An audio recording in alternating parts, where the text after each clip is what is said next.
Quality assurance is basically the systematic Quality assurance is basically a systematic planned action that provide the adequate confidence to any product, any services, any product and any services according to according to giving requirement for quality. Quality assurance and quality control is basically what इसके अंदर थोड़ा सा एक difference होता है, बहुत कहते हैं मेजर डिफरेंस होता है, लेकिन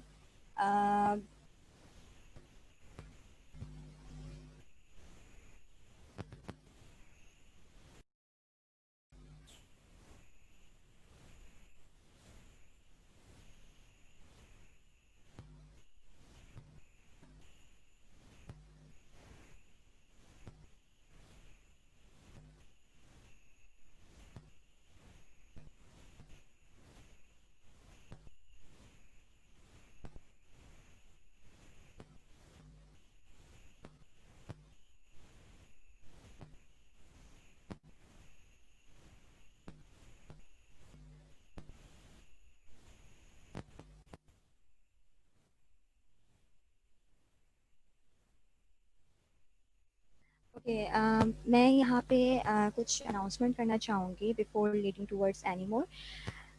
अटेंडेंस लिंक में थोड़ा सा मसला हो रहा है, तो ये है कि अटेंडेंस लिंक अगर रजिस्टर ओपन नहीं हो रहा है तो हमारी टीम को जो है वो मैसेजेस करके उन्हें वैसे ही क्योंकि और भी चीज़ें देखनी होती हैं बैकएंड में, तो टीम को मैसेज नहीं करें। आप लोग एक काम ये करें कि आप लोग अभी फोकस करें on a training.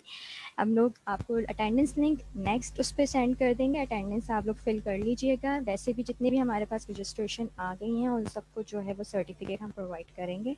So better to focus on a training instead of attendance. Now, the second slide is to be of the difference between quality assurance and the quality control. The basic difference, बहुत सी ऐसी जगहों पे जो है वो बोला जाता है कि what is difference between quality assurance and the quality control. The concept there lie in between them. Quality assurance is basically a process oriented, while the quality control is basically a product oriented. Quality assurance is basically of quality assurance is basically वो होता है जिसमें आपने अपनी right thing में right way के अंदर अपनी प्रोडक्ट को बनानी एश्योरिटी करनी होती है, श्योर करना होता है आप जो अपना प्रोसेस कर रहे हैं वो बिल्कुल अश्योर तरीके से आपने जिस तरीके से करना था वैसे ही चल रहा है। जबकि क्वालिटी कंट्रोल ये होता है कि आपने जो रिजल्ट्स, जैसे फॉर एग्जांपल आपने अगर कोई प्रोसेस स्टार्ट किया है, आपने उसके रिजल्ट्स देखने हैं। अब क्योंकि टेक्निकली कोई भी प्रोसेस स्टार्ट करने से पहले एक पीटीसीएस साइकिल की जाती है जिसको हम plan to act check cycle कहते हैं। उसको करने के हवाले से क्या होता है कि आप जब उसको करते हैं तो उसमें आपने रिजल्ट्स भी निकाल लिए होते हैं ऑलरेडी आफ्टर द इम्प्लीमेंटेशन। तो ये वो सारी चीज़ें हैं नेक्स्ट स्लाइड के अंदर कि QC versus QA।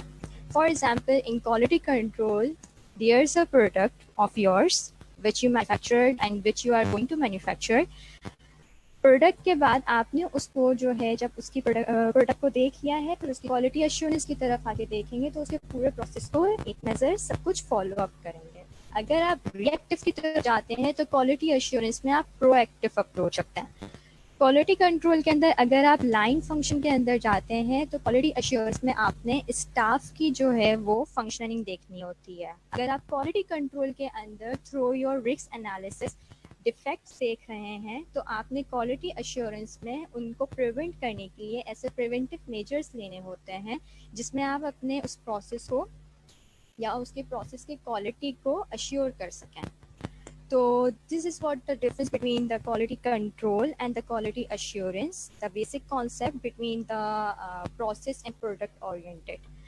Now there's the second slide. What is the quality management? Quality management is basically a systematic set of operating procedures जो कि एक documented होते हैं, documented form के अंदर होता है। standard भी इसका एक अलग है ISO 9001 के ऊपर QMS standard जिसे basically कहते हैं quality management system, जिसके behalf पे पूरी आपकी quality management स्टैंड कर रही होती है। इसमें क्या होता है कि आपके डिफरेंट प्रोसीजर्स होते हैं जिनको आपने इम्प्लीमेंट करना होता है। Implementation is not all about, implementation के साथ साथ मेंटेनेंस भी करनी होती है while ensuring the growth rate of any organization. मैं अटेंडेंस का फिर एक बार काइंडली इन्फॉर्म कर देती हूँ सबको कि वो जो है इशू हो रहा है कुछ अटेंडेंस के अंदर पार्टिसिपेंट्स के साथ, तो इसमें कोई मसले की बात नहीं है। हमारी टीम इसके ऊपर वर्किंग कर रही है। काइंडली टीम को मैसेज करके परेशान ना किया जाए, उस इशू को रिजॉल्व कर दिया जाएगा। Better is to focus on training rather than attendance. आप सबको जो है वो अटेंडेंस का इशू सॉल्व हो जाएगा। क्वालिटी मैनेजमेंट के ऊपर बात चल रही थी। क्वालिटी मैनेजमेंट एक बेसिकली एक सिस्टमेटिक सेट होता है पूरे ऑपरेटिंग प्रोसीजर्स का, जो हम लोग को सिर्फ इम्प्लीमेंट ही नहीं करवाने होते, डॉक्यूमेंटरी नहीं रखने होते, मेंटेनेंस अगर उसकी होगी तो प्रॉपरली एक जो कंपनी है या ऑर्गेनाइजेशन है वो अपनी ग्रोथ रेट को इंश्योर करेगी towards the study growth. So this is what quality management, and quality management is only stands on a quality management standard, which is ISO 9001, which is also called the mother of all standards. There's a second slide of what is total quality management of basic concept of quality. The last one, total quality management, TQM.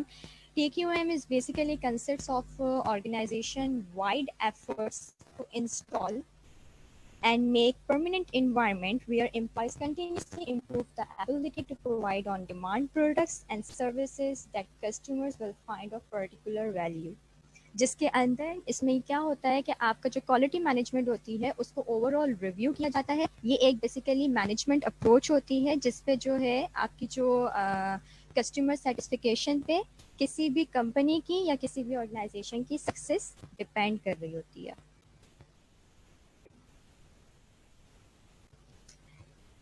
There's TQM Total Quality Management 6 C's।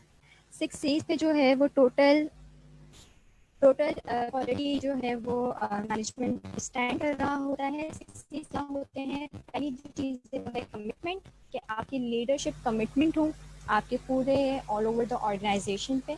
Second आपका culture well develop होना चाहिए आपके पूरे all over the organisation. continuous improvement के measures, preventive approach, corrective approach, and all these type of approaches is to be measured in your organization in whole staff, from the upper management to the lower management, and in between them there's a best cooperation of working criteria, working environment, and all of the communication way.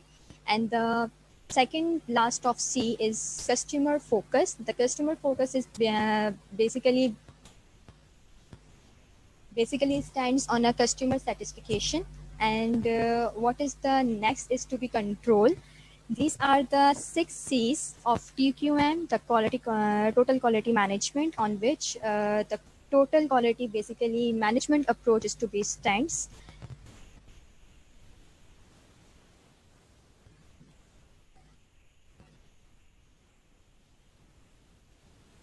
The next is to be the 7 QMS principles. There are 7 QMS principles, quality management system principles basically. The number one is the customer focus, in which you meet and exceed the customer expectations. Whatever the customer wants to be from you, from any organization, if customer wants कि इस product के अंदर ऐसी attractive चीज़ होनी चाहिए कि directly जो है वो, जैसे फॉर एग्जांपल एक लैक्टोज इंटॉलरेंस अगर प्रोडक्ट है तो उसमें जो है वो आपने मेंशन करना होता है in the label, in the labelling और इन द पैकेजिंग कि ये लैक्टोज इंटॉलरेंट लोगों के लिए ही है, ताकि वहाँ से जो है उन कस्टमर्स की ग्रैप जो है वो स्ट्रॉन्ग हो एंड उनका फोकस और इंक्रीज हो। So this is what the first principle of QMS। The second principle is leadership, your commitment with the work, your commitment with your environment, your commitment with your product and services. Provide the purpose, direction, and engagement in between the all staff of your organization. Number 3 is the engagement of people in between the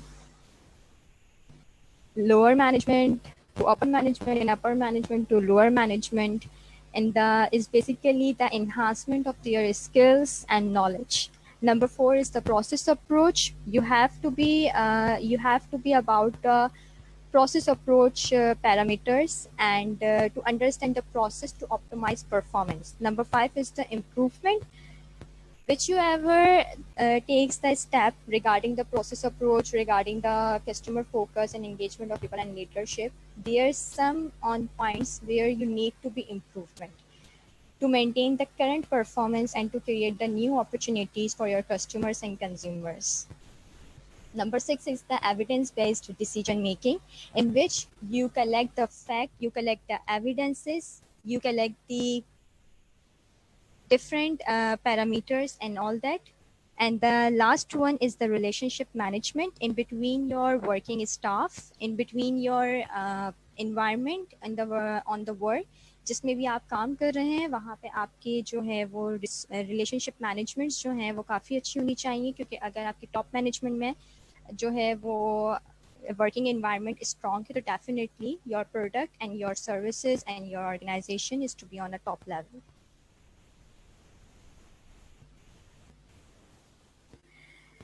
Next is 4 main components of quality management process. There are the 4 main components for the quality management components. The number 1 is the quality planning.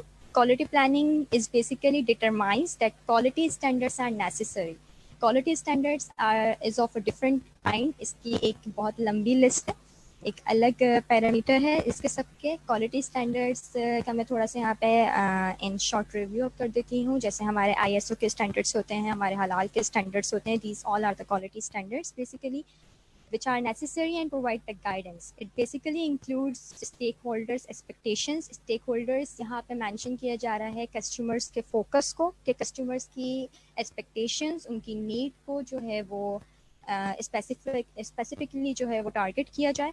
Number 2 is the success criteria for the quality planning. And the number 3 is the standard which you are going to be applicable, whether it is to be internal, whether it is to be external. Whatever the situation is, the standard which is to be applicable in your product, in your organization. Roles and responsibility concerned with the quality. Here is to be the team is to be established for the quality management, and the team is to be competitive for working. Systematic procedure is to be defined as your standard. If you are going towards the quality management system like ISO 9001, then you have a systematic documented procedure for that, for each and every step. And how you continuous the improvement, how you will be action on any preventive approach and corrective action. QC measures, yani quality control measures. The number 2 is the quality assurance, the second component of quality management process. Quality assurance is basically depends on a quality reviewers. Quality reviewers is basically of a formal and informal type. There are 2 types of quality reviewers, the formal one and the informal one. Quality reviewers is basically of following steps: the assessment. Then first you whenever you are going to the quality management process, the one is to be the second step on a quality assurance. You have to be review the quality, and for that you have a process for that. The number 1 is to be the assessment. आपने अब अगर किसी भी product की जो है वो quality analysis करनी है, तो आपने उसकी असेसमेंट करनी है सबसे पहले. फिर उसके बाद आपने उसकी टाइप को देखना है कि उसकी टाइप क्या है. उसकी फॉर एग्जाम्पल वो बेवरेज की है या डेयरी की है या कन्फेक्शनरी है. फिर उसके बाद आपने उसके ऊपर डिसीजन लेना है कि अब इसकी जो है फर्दर प्रोसेस के अंदर इसकी क्या क्या चीज़ें जो है वो एनालिसिस की जाएंगी. तो क्वालिटी रिव्यूअर जो है वो बेसिकली एक की टूल होता है फॉर द क्वालिटी अश्योरेंस, जिसमें जो है आप क्वालिटी कंट्रोल को भी यूज कर रहे होते हैं. So basically these terms are interlinked with each other, the way they will be conducted. तो ये पूरा एक क्वालिटी प्रोसेस कहलाता है.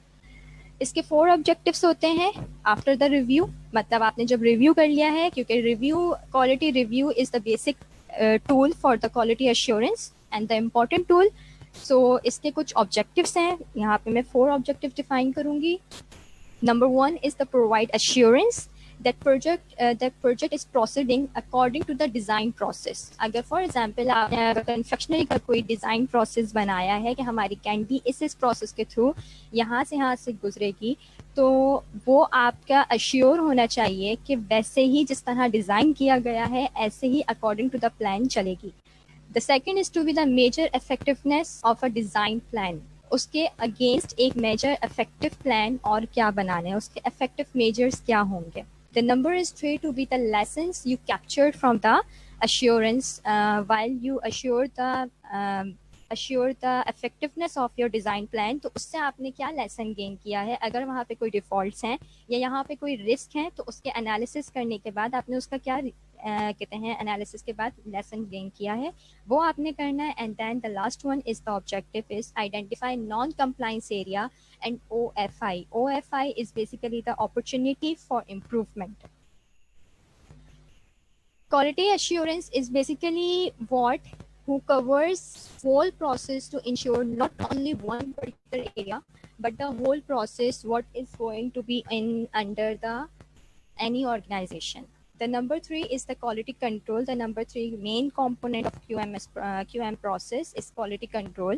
Quality control is basically depends on three parameters: inspection, testing, and quality measurement. Inspection, testing, and quality measurement basically verify the product specification. Product specification is basically a technical sheet on which the whole detail is to be mentioned regarding the product. Product के accordingly उसके क्या components हैं, product की क्या category है, product के क्या temperature है, उसकी स्पेसिफिकेशन क्या है, वो सब चीज़ें प्रोडक्ट में पूरी डिफाइन होती हैं. सो this is what. And then the last one is quality improvement, the last component of QM process. Quality improvement is basically the opportunity to improve your process more and more. It's basically a continuous systematic approach to quality management, which creates steady growth and improvement to keep the goals forever and for long. So these are the main components of quality management process, which are to be in detail discussed one by one.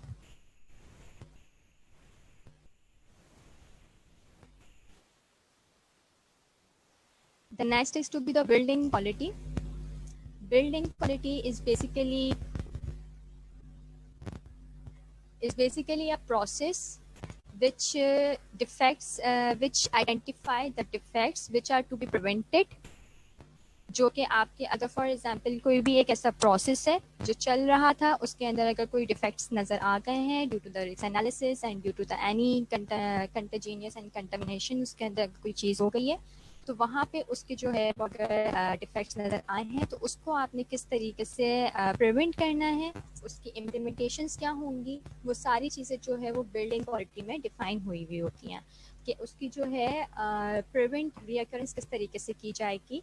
And इसका purpose क्या होता है, to ensure that defects are not passed to the customers before storage पे जाने से पहले या deposit होने से पहले वहाँ ऑर्गेनाइजेशन से या किसी भी कंपनी से, उससे पहले ही जो है वो वहाँ पे उसके चेक मेजर्स लगा के उसको चेक कर लिया जाता है बिल्डिंग क्वालिटी के थ्रू, जिसकी वजह से वो कस्टमर तक नहीं पहुँच पाती है और आपकी प्रोडक्ट की जो है आउटब्रेक जो है वो नहीं आता, रिकॉल नहीं होती है.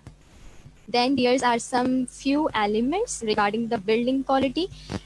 The elements are product quality standards, manufacturing process validation, in-process control and verification, quality feedback, feed forward, quality system management, and all that.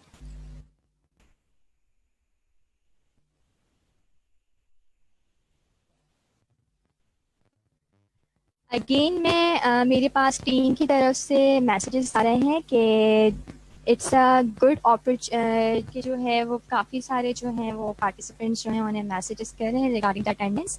मैं अगेन ये कहूँगी कि पार्टिसिपेंट्स आप लोग को rather to focus on attendance link kindly focus on this training. This is the good opportunity to gain your standard. Is basically ये जो पूरा तो मैं स्टैंडर्ड नहीं डिफाइन कर रही हूँ यहाँ पे, लेकिन इसके क्रक्स मैं आप लोग को बता रही हूँ यहाँ पे. And regarding that six sigma बहुत जो है इम्पॉर्टेंट होता है. तो मैं पार्टिसिपेंट्स से यही बोलूँगी कि रिक्वेस्ट करूँगी कि प्लीज़ अटेंडेंस लिंक के बजाय आप ट्रेनिंग पे ध्यान दें. अटेंडेंस लिंक का इशू हम सॉल्व कर देंगे, हमारी टीम इस पर लगी हुई है.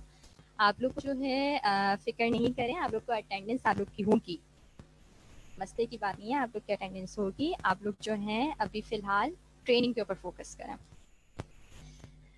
बिल्डिंग क्वालिटी एलिमेंट्स के हवाले से बात हो रही थी. Building quality elements, there are few building quality elements which are written here. These are the product quality standards, manufacturing process validation, in-process control and verification, quality feedback and for forward, and quality system management. Quality system management is basically depends on a ISO standard, which is the mother of all standards. And here the building quality motto, here are some motto. Basically building quality जो है वो आपका एक ऐसा process है जो कि आपके डिफेक्ट्स को प्रिवेंट कर रहा होता है, rather to prevent the reoccurrence of that effects and that defects on your product. Customer के पास जाने से पहले ही आपके उन डिफेक्ट्स को वो प्रिवेंट कर लेता है ताकि आपकी प्रोडक्ट का रिकॉल या आपकी प्रोडक्ट का आउटब्रेक ना आए. क्योंकि वहाँ पर आके जो है वो आपका अगर फॉर एग्जांपल प्रोडक्शन में अगर कोई भी मसला होता है तो वहाँ पे जब बिल्डिंग क्वालिटी का प्रोसेस लगा हुआ होता है या बिल्डिंग क्वालिटी के मेजर्स लगे हुए होते हैं जो कि यहाँ पे एलिमेंट के हिसाब से डिफाइन है, तो वहाँ पर आके आपकी प्रोडक्ट के डिफेक्ट्स रुक जाते हैं. सेकेंड साइड इज इम्पैक्ट, कि इम्पैक्ट क्या होता है बिल्डिंग क्वालिटी का. यहाँ पे मैंने दोनों तरीके से इम्पैक्ट बताया है, इसका गुड भी बताया है और इसका पुअर भी बताया है. सबसे पहले हम पुअर को डिफाइन कर लेते हैं. पुअर क्या होता है कि बेसिकली डेफिनेटली वो जिस तरीके से एक कहा जाता है कि जितना अच्छा जो है वो गुड़ डाला जाएगा उतना ही अच्छा रिजल्ट सामने आएगा. तो definitely it increase the cost. आप जितना ज़्यादा अपनी क्वालिटी के ऊपर तवज्जो देंगे, जितना ज़्यादा आप अपनी क्वालिटी को इन्हांस करने में लगेंगे, definitely your cost is to be going on, आपकी कॉस्ट इंक्रीज होगी. फिर उसके बाद दूसरा क्या है, आपका लो मोरल होता है एंड लो कस्टमर सेटिस्फिकेशन होता है, इंक्रीज्ड रिस्क होता है.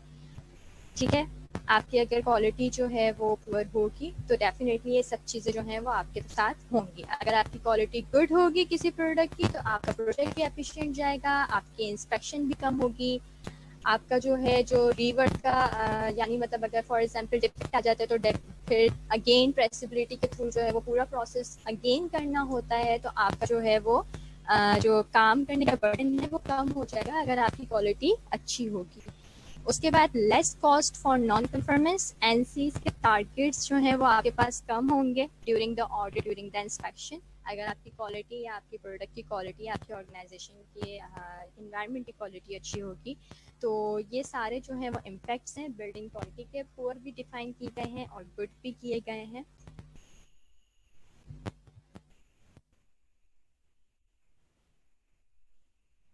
Here's a second slide, Six Sigma, a part of quality management. Quality management का ये part है Six Sigma.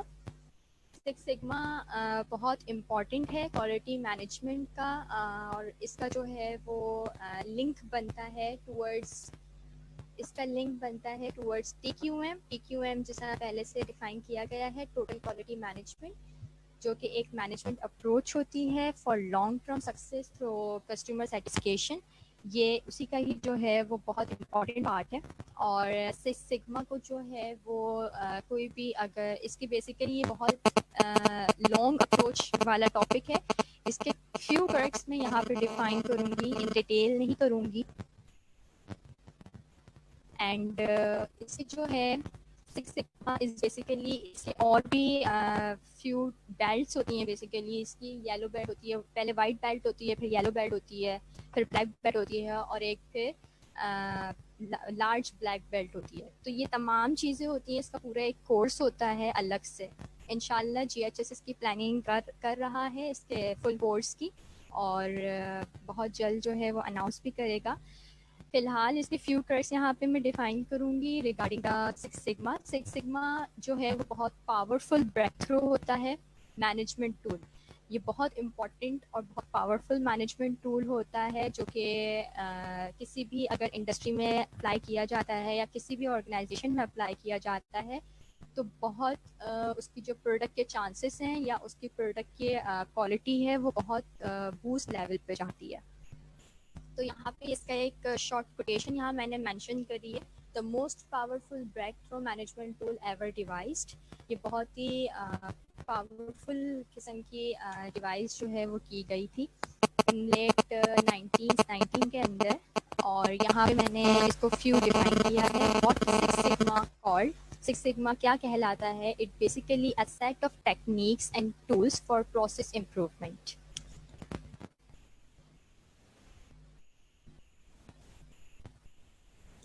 It's basically a set of techniques and tools for process improvement. Six sigma जो है वो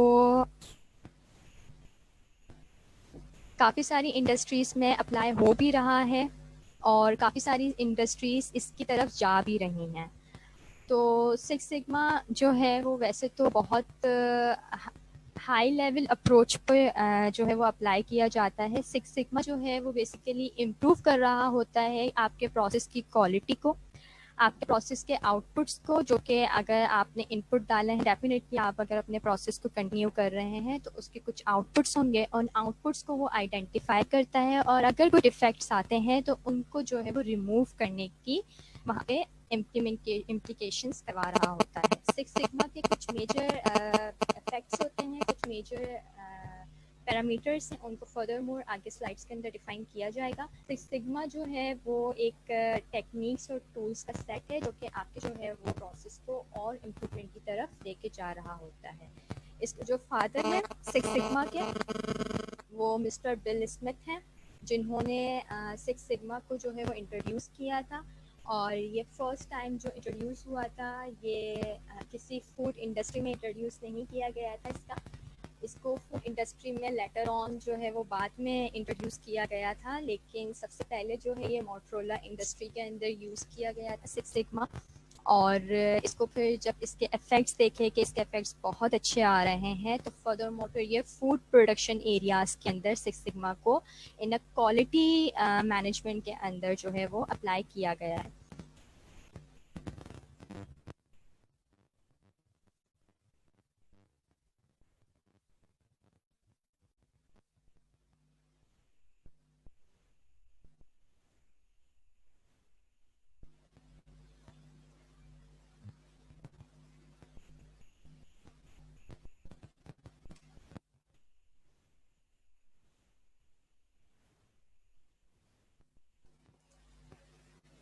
Okay, some are the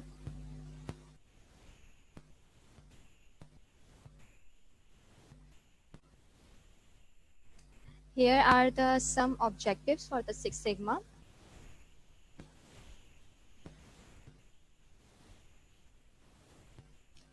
The number one is the overall business improvement. Six Sigma methodology focus on business improvement beyond reducing the number of defects present in any given number of products. Six sigma की methodology जो है वो business improvement के ऊपर focus कर रही होती है। बिजनेस आपका कोई भी बिजनेस हो, आपका फूड रिलेटेड बिजनेस हो, आपका वेदर कोई और बिजनेस हो, सिक्स सिग्मा की मेथडोलॉजी वो तमाम बिजनेस के ऊपर इम्प्लीमेंट होती है, एप्लीकेबल होती है। इसके जो इफ़ेक्ट्स हैं वो सिर्फ यही हैं कि ये जो है आपके अगर प्रोडक्ट के या किसी भी आपके ऑर्गेनाइजेशन के अंदर, आपके बिजनेस के अंदर अगर कोई डिफेक्ट्स आ रहे हैं तो उनको जो है वो रिड्यूस कर रहा होता है और वहाँ पे इवेंट उन नंबर्स को जो है उनके नंबर ऑफ प्रोडक्ट्स को और मल्टीप्लाई कर रहा होता है अच्छे तरीके से। तो ये जो है इसका सबसे पहला और मेन ऑब्जेक्टिव है कि ये जो है बहुत ही इन्हांसमेंट का बेसिकली काम कर रहा होता है आपकी किसी भी बिजनेस के अंदर। The second is the remedy defects and variability, remedy defects and variability. Any business seeking improved numbers must reduce the number of defective products. अगर कोई भी business जो है वो improved numbers की तरफ जा रहा है, तो अगर डिफेक्टिव प्रोडक्ट्स आ रहे हैं, तो अगर उसने जो है सिक्स सिग्मा अप्लाई किया है, तो उसके जो डिफेक्टिव प्रोडक्ट्स हैं वो कोई भी आपके जो कस्टमर्स हैं उनको हार्म नहीं करेगी, बल्कि आपके डिफेक्टिव प्रोडक्ट्स को और जो है वो इन्हांस करके कस्टमर सेटिस्फिकेशन लेवल तक लेके जाएगी. तो this is the second main objective of six sigma, कि आपके अगर कोई प्रोडक्ट के अंदर डिफेक्ट्स आ गए हैं या अगर आप अपनी प्रोडक्ट में वेरिएबिलिटी चाह रहे हैं, तो उसकी रेमेडी जो है वो बहुत अच्छे से सिक्स सिग्मा परफॉर्म कर रहा होता है और कस्टमर की सेटिस्फिकेशन नीड तक उसे लेके जाता है. फर्दरमोर इसकी एक केस स्टडी मैं आप लोग के साथ शेयर करूँगी इन नेक्स्ट स्लाइड्स, तो उसमें जो है वो फर्दरमोर और अच्छे तरीके से जो है वो डिफाइन हो जाएगा इसका ये वाला ऑब्जेक्टिव, डिफेक्ट्स वाला. The third objective is the reduce cost. Reduce cost is basically what, कि जिस तरीके से पहले मैंने बताया था कि जो सिक्स सिग्मा है वो इंटरलिंक होता है with quality management. And quality management की जब मैं बात कर रही थी बिल्डिंग क्वालिटी की, तब मैंने ये कहा था कि अगर आप अपनी क्वालिटी के उसमें जाएंगे तो आपका जो कॉस्ट है वो जो है डेफिनेटली जो है वो एक उस पे जाएगी. रिड्यूस कॉस्ट के हिसाब से क्या है कि यहाँ पे ये मतलब नहीं है कि आपका कॉस्ट जो है वो आपकी प्रोडक्ट की जो है वो वैरायटी जो है वो नीचे गिर रही है. No, here's the cost means कि आपका जो प्रॉफिट है वो इंक्रीजमेंट की तरफ जाएगा. Reduce cost equal increase profits. अगर कोई कंपनी सिक्स सिग्मा प्रिंसिपल्स को इम्प्लीमेंट कर रही है तो उसकी कॉस्ट रिड्यूस होगी डेफिनेटली, क्योंकि आपका अगर फॉर एग्जांपल डिफेक्ट्स जैसे आपने रिस्क एनालिसिस की है या कुछ रिस्क मैनेजमेंट किया है, तो वहाँ पे अगर आपकी प्रोडक्ट के डिफेक्ट्स आइडेंटिफाई हो गए हैं, तो आप अपनी प्रोडक्ट को दोबारा से रेक्टिफाई करने के लिए उसके कुछ मेजर स्टेप्स लेंगे. जब मेजर स्टेप्स लेंगे तो उनके ऊपर और कॉस्ट एप्लीकेबल होगी, तो वहाँ पे वो आपका खर्चा ज़्यादा होगा.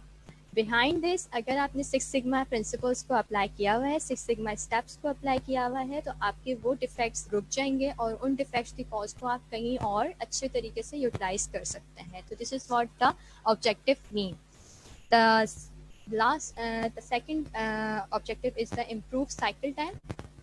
Improved cycle time is basically any reduction in the amount of time it takes to produce a product or perform a service, means money save. जिस तरह मैंने पहले बात की है कि आपकी जो कॉस्ट है वो सेफ होगी और उस कॉस्ट को आप कहीं और एप्लीकेबल कर सकते हैं, किसी पर्सनल वेजेस के अंदर, किसी R&D के अंदर या किसी और फंड के अंदर. एडिशनली जो है क्या होता है कि कस्टमर की सेटिस्फिकेशन को आप इम्प्रूव कर रहे होते हैं. डेफिनेटली कस्टमर आपका जब सेटिस्फाई, आपकी क्वालिटी प्रोडक्ट होगी तो आपका कस्टमर सेटिस्फाई होगा. जब आपका कस्टमर सेटिस्फाई होगा तो your production and your production cost and your all measures जो हैं वो आपके हाई लेवल पे जाएंगे. The last one objective is the increase customer satisfaction. आपका जो है जब आपकी ये सब चीज़ें होंगी, तो आपने अगर सिक्स सिग्मा अपनी ऑर्गेनाइजेशन के अंदर अप्लाई किया हुआ है, तो आपका जो कस्टमर सेटिस्फिकेशन लेवल है वो डिपेंड कर रहा होता है, क्योंकि आपकी क्वालिटी के ऊपर, आपके सक्सेसफुल रेजोल्यूशंस के ऊपर सिक्स सिग्मा इम्प्लीमेंट हुआ होगा. आपकी कस्टमर सेटिस्फिकेशन हाई लेवल पर होगी, आपके ऑब्जेक्टिव्स गेन हो रहे होंगे, आपकी जो ऑर्गेनाइजेशन का एक मेन विजन है वो गेन हो रहा होगा. यहाँ पे इसके कुछ मेथडोलॉजीज मैं यहाँ पे डिफाइन करूँगी. सिक्स सिग्मा की सिर्फ दो ही मेथडोलॉजीज होती हैं, लेकिन ज़्यादातर जो मेथड यूज़ हो रहा होता है वो डीमैक हो रहा होता है. डीमैक इज़ आगे फर्दर जो है वो स्लाइड्स में डिफाइन होगा. अटेंडेंस लिंक जो है वो रेक्टिफाई हो गया है, आप लोग को जो है वो ग्रुप्स के अंदर शेयर हो जाएगा, कमेंट बॉक्स के अंदर शेयर हो जाएगा. अटेंडेंस जो है वो लोग आप अपनी मार्क कर लीजिएगा. बट अगेन मैं बोलूँगी ट्रेनिंग पे ज़्यादा फोकस दें, अटेंडेंस हो जाती है मार्क. अटेंडेंस लिंक जो है वो तमाम ग्रुप्स के ऊपर शेयर कर दिया गया है और कमेंट बॉक्स में भी आप लोग को मिल गया होगा. ओके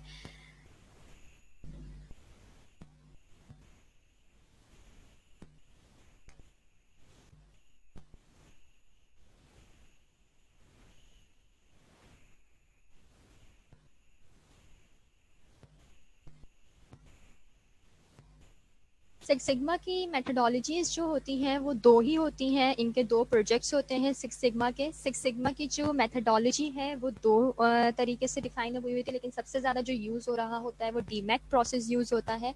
और इन दोनों मेथडोलॉजीज का जो है वो 5 फेसेस होते हैं। दोनों मेथडोलॉजीज 5 फेसेस पे स्टैंड कर रही होती हैं। एंड डीमैक के हवाले से मैं बताऊंगी कि डीमैक जो है वो ज़्यादातर जो है वो इंडस्ट्रीज़ एंड ऑर्गेनाइजेशंस यूज़ कर रही होती हैं, क्योंकि ये इजी भी है और अचीवेबल भी है। और इसमें जो है वो आपके मेन टारगेट जो हैं वो अचीव हो रहे होते हैं, क्योंकि वो इसलिए भी आगे फर्दर स्लाइड्स के अंदर ज़्यादा अच्छे से डिफाइन हो जाएगा आपको कि डीमैक ही क्यों यूज़ किया जाता है। डीमैक जो है वो बेसिकली यूज़ हो रहा होता है उन प्रोजेक्ट्स के लिए, उन प्रोडक्ट्स के लिए, उन ऑर्गेनाइजेशंस के लिए जहाँ पे ऑलरेडी कोई एग्जिस्टिंग बिजनेस प्रोडक्ट जो है या बिजनेस प्रोसेस जो है वो ऑलरेडी रन आउट हो रहा हो। जबकि जो दूसरा प्रोसेस है DMADV, ये प्रोसेस जो है या ये जो अप्रोच है सिक्स सिग्मा की मेथडोलॉजी है, ये वहाँ पे यूज़ हो रही होती है जब भी कोई प्रोडक्ट की इनोवेशन की जाती है। इनोवेशन के मकसद ये है कि कोई भी प्रोडक्ट को अगर न्यू डिज़ाइन किया जाता है या न्यू क्रिएटिविटी लाई जाती है तो उस वक्त जो है ये प्रोसेस अप्लाई किया जाता है। एस इनोवेशन का काम जो है वो काफ़ी जो है वो वैसे चल तो रहा है, लेकिन काफ़ी सारी जो इंडस्ट्रीज़ हैं वो अपनी एग्जिस्टिंग प्रोडक्ट्स को ज़्यादा फोकस कर रही होती हैं, और एग्जिस्टिंग प्रोडक्ट्स पे डीमैक का जो है वो ज़्यादा जोर होता है, और DMADV जो है वो आपकी इनोवेटिव प्रोडक्ट्स के अकॉर्डिंग जो है वो चल रहा होता है।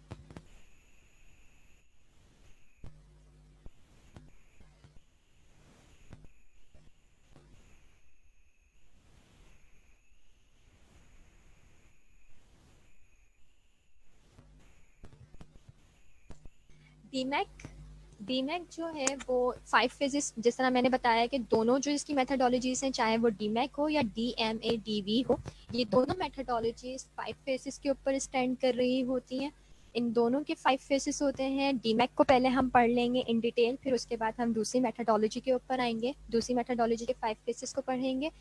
डीमैक के जो 5 फेसेस हैं, इनमें आपके पास D stands for define, M stands for measure, A stands for analysis, and I stands for improve, and C stands for control. This is what the DMAC stands for. DMAC की full abbreviation जो है वो मैंने यहाँ पे define की है कि D जो है वो आपका डिफाइन होता है, M मेजर होता है, A एनालिसिस होता है, I जो होता है वो इम्प्रूव होता है, और C जो होता है वो कंट्रोल होता है। तो ये तमाम चीज़ें डीमैक का एक ओवरव्यू जो है वो मैं इन अ शॉर्ट ओवरव्यू जो है यहाँ पे शेयर आउट करूँगी, कि फिर उसके बाद जो है हम इसे इन डिटेल पढ़ेंगे कि डिफ़ाइन के अंदर आपने क्या करना होता है, मेजर में क्या होता है, और फर्दर मोर दूसरी स्टेप्स के अंदर जो है वो इन तमाम फेसेस के अंदर क्या क्या चीज़ें जो हैं वो आपने करनी होती है। नंबर वन, जो आपके पास जो है फेस वन है डिफाइन, इसके अंदर ही मैं पूरा एक रोड मैप ऑब्जेक्टिव आप लोग के साथ शेयर करूँगी। डिफाइन द प्रॉब्लम, बेसिकली इसके अंदर सबसे पहले आप ये कर रहे होते हैं कि आपने अपनी प्रॉब्लम को आइडेंटिफाई करना होता है, उसे डिफाइन करना होता है कि आपकी मेजर प्रॉब्लम क्या है। अगर आपका कोई एसिस्टेंट बिजनेस है ऑलरेडी, आपकी असिस्टेंट कोई फूड चेन के अंदर कोई चीज़ या प्रोडक्ट आपकी असिस्टेंट चल रही है, तो अगर आपने अपना सिक्स सिग्मा एप्लीकेबल वहाँ पे करवाया है तो वहाँ पे सबसे पहला जो फेस आएगा आपका वो डिफाइन का आएगा। अगर कोई प्रॉब्लम आ रही है तो आपने उस प्रॉब्लम को डिफाइन करना है कि what's your problem is to be. The second step is to be the major. आपने वहाँ पे उसकी यानी मतलब हाउ डू वी नो, हमें किस तरीके से पता चलेगा कि वहाँ पे आपने, हमें किस तरह पता चलेगा, आपने वहाँ पे उसके कुछ मेजरमेंट्स लेनी है, आपने उसकी एक्यूरेसी को वेरीफाई करना है through the quality assurance. Quality assurance के हिसाब से अगर देखा जाए तो क्वालिटी रिव्यू के हिसाब से आपने देखना है, वहाँ पे असेसमेंट करनी है, वहाँ आपने वेरीफाई करना है, एंड देन फिर डिसीजन लेना है। ये वो चीज़ें वहाँ पे वही इंटरलिंक, मैंने पहले ही बताया कि तमाम चीज़ें एक दूसरे से इंटरलिंक कर रही हैं। तो फेज़ 2 के अंदर ही वो चीज़ आनी है। फेज़ 3 के अंदर जो एनालिसिस है उसमें आपने क्या करना है कि व्हाट कॉजिंग इट, रीज़न क्या है इसके होने का। यहाँ पर आपने अपने कुछ फ्यू फैक्टर्स बताने हैं जो कि आपकी प्रॉब्लम के इन्फ्लुएंशियल फैक्टर्स होंगे। आपकी प्रोडक्ट को अगर कोई प्रॉब्लम अराइज हुई है तो उसके इन्फ्लुएंशियल फैक्टर्स क्या हैं, आपने वो एनालिसिस करके यहाँ पे डिफाइन करना है। उसके बाद फेज 4 के अंदर इम्प्रूव आता है। अगर आपने वो डिफाइन कर दिए हैं तो आपने फिर उसके करेक्टिव एक्शंस क्या लेने हैं, how you can to be improve. अगर कोई मेजर्स आपके एनालिसिस हो गई है, आपने डिफाइन कर दिए हैं, तो उसके बाद आपके रिजल्ट्स क्या होंगे टू बी द इम्प्रूवमेंट। ठीक, आपकी अपॉर्चुनिटीज फॉर इम्प्रूवमेंट क्या होंगी, OFIs क्या होंगी। फिर आपने 5 आपने क्या बताना है कि आपने जब सारी चीज़ें कर ली हैं तो फिर आप उसके करेक्टिव एक्शंस लगा लेंगे, उसके इम्प्रूवमेंट के लिए OFIs लगा लेंगे। तो आपने उसको कंट्रोल किस तरीके से करना है, how do we keep it on a track, आप उसको अपने ट्रैक पे किस तरीके से रखेंगे। तो ये वो चीज़ें, वो सब चीज़ें यहाँ पे डिफाइन हो रही होती हैं। आपने अपनी प्रॉब्लम को श्योरिटी देनी होती है कि एक दफ़ा तो ये हो गई है, अगर हमने करेक्टिव एक्शंस अप्लाई कर दिए हैं कहते हैं against the risk analysis and against the risk assessment and against the informational problems, then उसके बाद जो है हमने उसे अपने जब करेक्टिव एक्शंस अप्लाई करने के बाद उस करेक्टिव एक्शंस को किस तरीके से स्टैंड करके रखना है कि आगे अगर कुछ और चीज़ होती है तो उसके डिफेक्ट्स नज़र नहीं आए, उसके प्रॉब्लम्स नज़र नहीं आए। तो ये वो चीज़ें होती हैं। ये सारा जो आपका 6 सिग्मा है, ये मैंने एक शॉर्ट ओवरव्यू रोड मैप में आप लोग को बताया है। फर्दर मोर अब हम इसे सेकंड स्लाइड्स में इन डिटेल डिस्क्राइब करेंगे कि ये आगे होता क्या है। DMAC जो है वो basically the one is define define the system, the voice of the customer and their requirements and the perfect goals specifically। आपने अपने सिस्टम को यहाँ पे डिफाइन करना है, जिस तरह मैंने पहले बताया कि क्या how you will define and what is to be. आपके अगर कस्टमर की तरफ से कोई नोटिफिकेशन आई है, कस्टमर ने कोई कंप्लेन की है या कोई फीडबैक दिया है, उसके ऊपर आपने उसे अपने प्रोजेक्ट गोल्स में इंक्लूड करके आपने उसे बताना है कि इसमें करना क्या है। फिर मेजर्स लेने हैं अकॉर्डिंग टू द, आपने कोई रेलिवेंट डेटा कलेक्ट किया है या कुछ किया है, उसमें आपने मेजर्स लेने हैं। The number 3 is the analysis. आपने जो भी अपना डेटा गैदर आउट किया है, डेटा इन्वेस्टिगेट किया है, डेटा एनालिसिस जो आपने जितना भी किया है उसको एनालिसिस करेंगे। उसको एनालिसिस करने के बाद उसके जो है वो रिलेशनशिप्स अफेक्ट देखेंगे कि एक दूसरे पे उसके इफेक्ट्स क्या हो रहे हैं। फिर उसके बाद आपने उसके फैक्टर्स को, जिस तरीके से मैंने पहले बताया कि इन्फ्लुएंशियल फैक्टर्स आपने डिफाइन करने हैं कि इन्फ्लुएंशियल फैक्टर्स इसके कौन कौन से ऐसी चीज़ें हैं जो इसको इन्फ्लुएंस कर रही हैं, इसको असरअंदाज कर रही हैं, वो चीज़ें आपने बतानी है। और फिर उसके रूट कॉज बता के आपने उसके डिफेक्ट्स को किस तरीके से अंडर इन्वेस्टिगेट करके उससे करेक्टिव एक्शन तक लेके जाना है। तो फिर यहाँ पे इम्प्रूव सेशन आ जाता है कि आप अपने अपॉर्चुनिटी फॉर इम्प्रूवमेंट यानी OFIs किस तरीके से लगाएंगे। आपने अपने अगर करेक्टिव एक्शंस लगाने हैं तो वो किस तरह लगाने हैं, आपने अपनी इम्प्रूवमेंट प्रोसेस के अंदर किस तरह करनी है, वो तमाम चीज़ें जो हैं वो डेटा एनालिसिस के बाद टेक्निक्स के ज़रिए, जैसे आपने टेक्निक्स के एग्जांपल्स यहाँ पे, जैसे आपने एक्सपेरिमेंट्स करने हैं, आपने कुछ और टेस्टिंग्स लेबॉर्ट्रीज के थ्रू कुछ करनी है, तो यहाँ आपको सारी चीज़ें इम्प्रूवमेंट में जाएंगी। Control, further more control measures लगाने हैं, कंट्रोल करना है कोई भी ऐसी चीज़ जो आई है उसको आपने कंट्रोल करना है कि अब आइंदा जो है आगे स्टेजेस पे ऐसी चीज़ें ना हो, तो उसको किस तरीके से आपने रोकना है। वहाँ पे आपने कंट्रोल मेजर्स किस तरह लगाने हैं, किस तरह इम्प्लीमेंट करना है, थ्रू द स्टैटिस्टिकल प्रोसेस करना है, या प्रोडक्शन बोर्ड्स बनाने हैं, या वर्क प्लेस को सही करना है, या फर्दर मोर आपने अपना पूरा एक क्राइटेरिया बनाया है कि आपने अब प्रोसेस को पूरा मॉनिटर करना है। तो ये वो तमाम चीज़ें आपके उसमें आएंगी। The second methodology of the 6 sigma is DMADV। Furthermore, it has a 5 phases.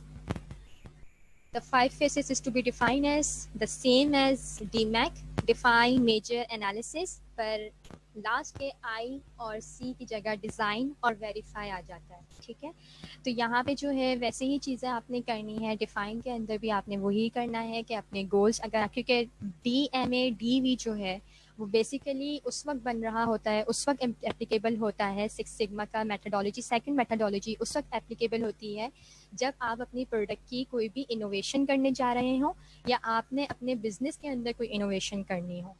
ठीक, तो वहाँ पे आपने जो है डिफाइन के अंदर आपने अपने वो चीज़ नहीं बतानी जो आपके रिस्क आ रहे हैं, आपने अपने गोल्स डिफाइन करना है कि हमने अगर ये प्रोडक्ट इनोवेट की है तो इसके गोल्स क्या होंगे, इसे किस तरह टारगेट करना है, कहाँ कहाँ इसे जो है वो एप्लीकेबल करवाना है, क्या क्या इसकी स्ट्रेटजीज होंगी, कौन सी डिमांड्स होंगी, इसका इंटेंडेड यूज़ क्या होगा, वो तमाम चीज़ें जो हैं वो आपने डिफाइन करनी है। ये वो स्टेप है। मेजर के अंदर आप आएंगे सेकंड स्टेप, इसके अंदर आपने अपने CTQs बताने हैं। CTQs is basically the critical to quality, मतलब कोई भी ऐसी चीज जो क्वालिटी को अफेक्ट कर रही हो, आपने पहले से ही उसे जो है वो मेजर आउट कर लेना है। उसकी प्रोडक्ट कैपेबिलिटीज बतानी है, उसका प्रोडक्शन प्रोसेस बताना है, और फिर उसके रिस्क बताने हैं। ये तमाम चीज़ें किस तरह होंगी? डेफिनेटली एक प्रोसेस होता है, उसका नाम होता है PDCA। PDCA एक बहुत ही प्रिवेंटिव अप्रोच रखता है, एक बहुत ही ज़बरदस्त अप्रोच है। उसके थ्रू जो है आप उसके जो हैं वो इनोवेटिव जो है वो मेजर आउट्स करेंगे। Number 3 is the analysis. आपने जब वो तमाम चीज़ें कर ली हैं, आपने अपने डिज़ाइन कर लिए हैं अपने गोल्स को, आपने मेजर्स कर लिए हैं, उसके बाद आपने उन दो के कलेक्टिव डेटा जमा करके उन चीज़ों को एनालिसिस करना है। एनालिसिस करने के बाद आपने अपने डिज़ाइन फॉर्म करना है। डिज़ाइन के अंदर आपने वो तमाम चीज़ें जो हैं वो बतानी है कि अगर हम इसका जो है अल्टरनेटिव यूज़ करें, जैसे फॉर एग्जांपल अगर हम sodium bicarbonate as a preservative इसमें यूज़ कर रहे हैं, तो हम दूसरा अगर प्रिजर्वेटिव यूज़ करें तो उसका इफेक्ट क्या आएगा, उसका रिजल्ट क्या आएगा, या उसके जो है वो इन्फ्लुएंशियल फैक्टर्स क्या होंगे, वो तमाम चीज़ें आपने जो है वो एनालिसिस करने के बाद उस डिज़ाइन के स्टेप में आपने पुट करनी होती हैं, और उनका फर्दर मोर प्रोसेस क्या होगा वो तमाम चीज़ें डिफाइन करनी होती हैं। लास्ट स्टेप ऑफ DMADD यानी second methodology of six sigma is verify. वो तमाम चीज़ें जब आप पूरा एक प्रोसेस चलता हुआ आ रहा है, वो तमाम चीज़ें करने के बाद आपने पूरा अपने प्रोसेस को वेरीफाई करना है। आपने वेरीफाई किस तरह करना होता है? डिफरेंट मेथोडोलॉजीज हैं यहाँ पे, कि आपने जो है वो पायलट प्लांट्स लगाने होते हैं। पायलट प्लांट इज बेसिकली जो है वो छोटे प्लांट्स होते हैं, लाइक प्रोडक्शन प्लांट्स ही होते हैं। उसके बाद आपने जो है वो प्रोडक्शन प्रोसेस बताना होता है कि आपने अगर प्रोडक्शन प्रोसेस किया है तो किस तरह जो है एप्लीकेबल होगा, इम्प्लीमेंटेड होगा। और फिर उसके बाद आपने ये तमाम चीज़ें करने के बाद वंस आप पूरा वेरीफाई हो जाते हैं, आप पूरा कंट्रोल हो जाते हैं कि हाँ ये ठीक है, फिर उसके बाद आप प्रोडक्ट ऑनर को हैंड ओवर कर देते हैं। मैंने जैसे पहले कहा था कि सिक्स सिग्मा अपने अंदर खुद एक बहुत बड़ी वैरायटी और बहुत बड़ा लेवल रखता है, तो इसका बहुत ज़्यादा वास्ट एरिया है टू बी कवर्ड। लेकिन यहाँ पे मैंने फ्यू इसके कुछ स्टेप्स बताए हैं और कुछ चीज़ें बताई हैं। सिक्स सिग्मा के साथ जो है वो एक लीन सिक्स सिग्मा भी होता है। लीन सिक्स सिग्मा जो है वो इसका मोर एनहांस कह लें कि फैक्टर आया है या मेथोडोलॉजी आई है, तो इसको जो है मैंने थोड़ा सा यहाँ पे डिफाइन करने की कोशिश की है। लीन सिक्स सिग्मा और सिक्स सिग्मा को मैंने बताया है। बेसिकली सिक्स सिग्मा को पहले हम पढ़ लेते हैं। सिक्स सिग्मा जो है वो variations reduce the variation, improves the quality, reduce the variation at each step remaining step, optimize the remaining process step, focus on the customer. Lean six sigma इसके अगेंस्ट क्या कर रहा होता है? अगर आपकी कोई प्रोडक्ट के वेस्ट मटेरियल होता है तो उसको रिमूव करवा रहा होता है, आपकी प्रोडक्ट की स्पीड को, एक्यूरेसी को और इंक्रीज कर रहा होता है, नॉन वैल्यू एडेड प्रोसेस को रिमूव कर रहा होता है, फिक्स कर रहा होता है connection between the process step. जैसे फॉर एग्जांपल अगर कोई कनेक्शन स्टेप्स में जो है या प्रोसेस स्टेप के अंदर कोई ऐसा कनेक्शन टूट जाता है या कुछ इस तरह की चीज़ हो जाती है तो उसको फिक्स कर रहा होता है, कस्टमर फोकस को फिक्स कर रहा होता है। ये दोनों चीज़ें अगर मिल जाती हैं तो एक्यूरेसी मिलती है, जो कि आपकी better quality, satisfied employees, better delivery, satisfied customer. तो ये वो तमाम चीज़ें होती हैं। और जो है इसकी यहाँ पे कुछ केस स्टडी जो है, इसकी कुछ केस स्टडी जो है वो मैंने यहाँ पे कोशिश की है कि मैं आप लोग के साथ शेयर करूँ। और बहुत अच्छी केस स्टडी मुझे ये लगी थी, इसलिए मैंने सोचा कि मैं अपने पार्टिसिपेंट्स के साथ भी शेयर आउट करूँ on the basis of six sigma application. Six sigma की एप्लीकेशन जो है, जैसे मैंने पहले बताया था कि ये जो है कोई पहली दफ़ा जब हुआ था, तो जब ये पहली दफ़ा हुआ था सिक्स सिग्मा का एप्लीकेशन, तो ये कोई फूड प्रोडक्शन इंडस्ट्री के ऊपर नहीं हुआ था, ये एक मोटरोला इंडस्ट्री के ऊपर एप्लीकेबल किया गया था। वहाँ पे फर्स्ट इफेक्ट्स आए थे और तब ये सिक्स सिग्मा इंट्रोड्यूस किया गया था। सिक्स सिग्मा जो है फिर उसके बाद जब उसके इफेक्ट्स देखा कि बहुत अच्छे आ रहे हैं, एक बूस्ट लेवल पे जा रही है कंपनी, तो फिर उसके बाद जो है उस सिक्स सिग्मा को एप्लीकेबल किया गया in a food production units, in a food production businesses, जिसके थ्रू जो है फिर उनके इफेक्ट्स को जब चेक किया गया तो बहुत ही इन्हांसिंग इफेक्ट्स आए थे। तो यहाँ पे एक केस स्टडी है Catalent Pharma Solutions की. Catalent Pharma Solution is basically an pharmaceutical industry, the pharmaceutical industry of New Jersey. ये न्यू जर्सी की फार्मास्यूटिकल इंडस्ट्री है और इसमें कुछ ऐसा हुआ था. ये वन ऑफ द पॉइनियर एक इंडस्ट्री है, फार्मास्यूटिकल इंडस्ट्री है. पॉइनियर न्यू जर्सी की जो है वो इंडस्ट्री है जिसके अंदर सॉल्यूशंस की जो है वो डेवलपमेंट होती है. फार्मास्यूटिकल्स भी होती हैं, वेटरनरी भी होती हैं, बायोलॉजिकल भी हैं और कंज्यूमर हेल्थ प्रोडक्ट्स भी यहाँ पे बन रही होती हैं. तो इस कंपनी को कुछ जब इसके स्टार्टिंग्स थी तो वहाँ उस कंपनी को हाई नंबर पे डिफेक्ट्स का जो है वो सामना हुआ था. जब हाई नंबर डिफेक्ट्स का सामना हुआ और उनके प्रोडक्शन मिलियंस ऑफ यूनिट्स जो है वो लॉस हो गई थी, बहुत, यानी कंपनी बहुत लॉस में चली गई थी, तब जाके जो है वहाँ के जो ऑनर थे इस कंपनी के, न्यू जर्सी जो कंपनी है, न्यू जर्सी की जो कंपनी है फार्मास्यूटिकल इंडस्ट्री, उस कंपनी के ऑनर ने वहाँ पे इंट्रोड्यूस किया सिक्स सिग्मा के मेथडोलॉजी डीमैक को. जब डीमैक को एप्लीकेबल यहाँ पे किया गया इस पूरे प्रोसेस फ्लो, क्योंकि प्रोसेस फ्लो एक बहुत स्लो कंडीशन में चल रहा था और फिर जब डिफेक्ट आने की वजह से, स्लो कंडीशन में चलने की वजह से प्रोसेस एनालाइज नहीं हो पाया कि वहाँ पे ऐसा कौन सा डिफेक्ट आया था कि जिसकी वजह से प्रोडक्शन लॉस इतना ज़्यादा हो गया है. प्रोडक्शन लॉस जो है वो बहुत ज़्यादा हुआ था, तकरीबन यहाँ पे 50 मिलियंस के करीब यहाँ पे हुआ था production loss related to 50 million pound. Yes, 50 million pound के अगेंस्ट जो है वो यहाँ पे प्रोडक्शन लॉस हुआ था इस कंपनी को. एंड देन फिर यहाँ पे इन लोगों ने अपनी एक टैबलेट थी जाइडिस के नाम से थी, जाइडिस टैबलेट थी. ये वहाँ पे जो है इन्होंने इस टैबलेट की प्रोडक्शन लाइन के ऊपर सिक्स सिग्मा की मेथडोलॉजी डीमैक को एप्लीकेबल किया.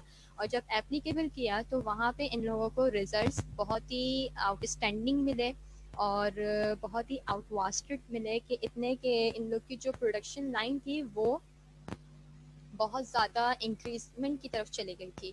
तो जाइडिस टैबलेट जो है वो इसका जो है वो रिकॉल भी आया था, आउटब्रेक भी आया था, जिसकी वजह से इसकी प्रोडक्शन लॉस के साथ साथ इस कंपनी को बैन करने की तरफ भी किया गया था. और फिर इसके जो फर्दर स्टेप्स ये हुए थे कि जब एक टीम स्टैब्लिश की गई थी सिक्स सिग्मा के रिलेटेड मेथडोलॉजी पे, उस टीम को ये प्रोजेक्ट दिया गया था, डेटाबेस बनाया गया. डेटाबेस के थ्रू जो है, क्योंकि डीमैक की एक एवोल्यूशन है कि उसमें आपने अपना डेटा एनालाइज करना होता है, डेटा टुगेदर करना होता है.